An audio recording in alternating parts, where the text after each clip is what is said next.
let's talk about the expression fat cat. I figured it was only appropriate that I show up as a cat today since I'm talking about an expression that talks about cats. Fat cat is an idiom that comes from, and it's an alliteration, fat and cat, of course, rhyme, from the 1920s in America, where it was applied to wealthy contributors to political campaigns.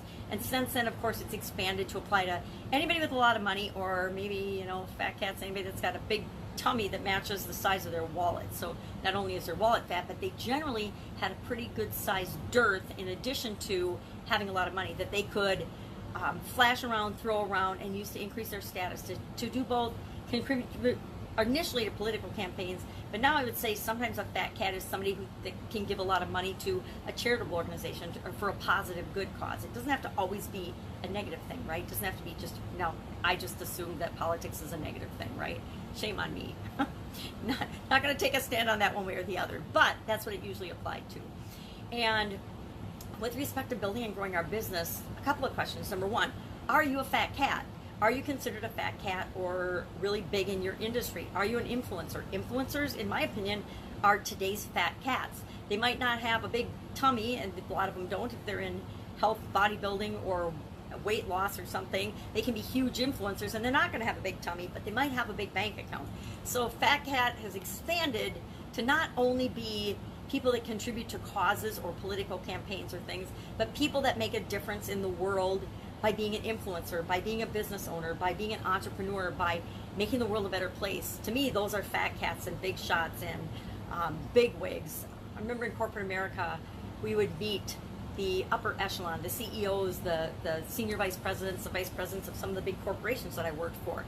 They were definitely big wigs, and they were fat cats. They weren't necessarily fat. Most of them were in really, really good shape because they understand the importance of being healthy in order to have the energy that you need to be a successful, high-energy business owner and business person and executive.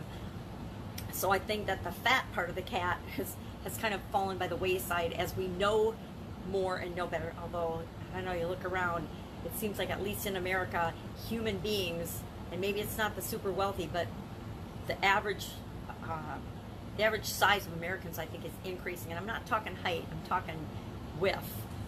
Again, another topic for another day.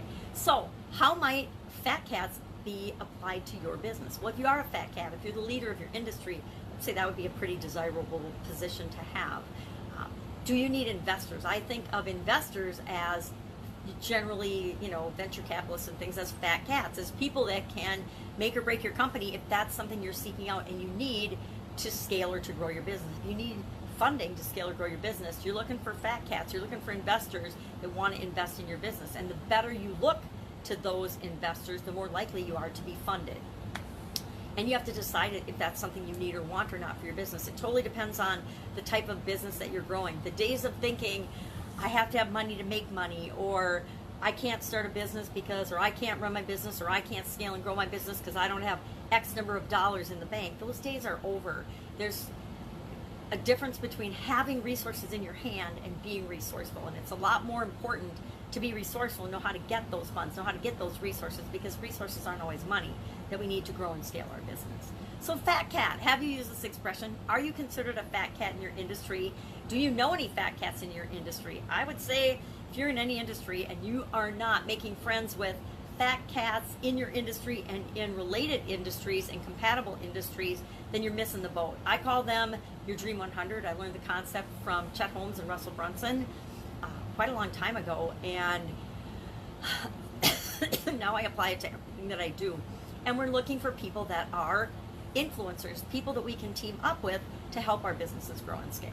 So if we're not a fat cat, we're looking to find fat cats and become friends with them. At least that's my strategy. So if you have any questions about fat cats, what the Dream 100 is, if you want to know how you can use that to supersize, scale, and grow your business, hit me up in the comments below. Otherwise, I'll of course be with you tomorrow with another interesting idiom, another different way of looking at how you can grow and supersize your business based on words and sayings and things that are obviously impacting people around us that maybe our customers or may not, depending on the saying, because words have power. Words influence us, and the words and phrases that we use not only influence us, but influence the people that we do business with. So go out and have an awesome day. If there's any idiom you'd like me to do research on and find the meaning of, share in the comments below, because I would love to do that versus just pulling them out of this little book that I happen to have that I pull them out of. It'd be fun to know what kind of sayings and expressions are you hearing that are impacting your business, and I'd be glad to look up where they come from. Have an awesome day. Catch you tomorrow.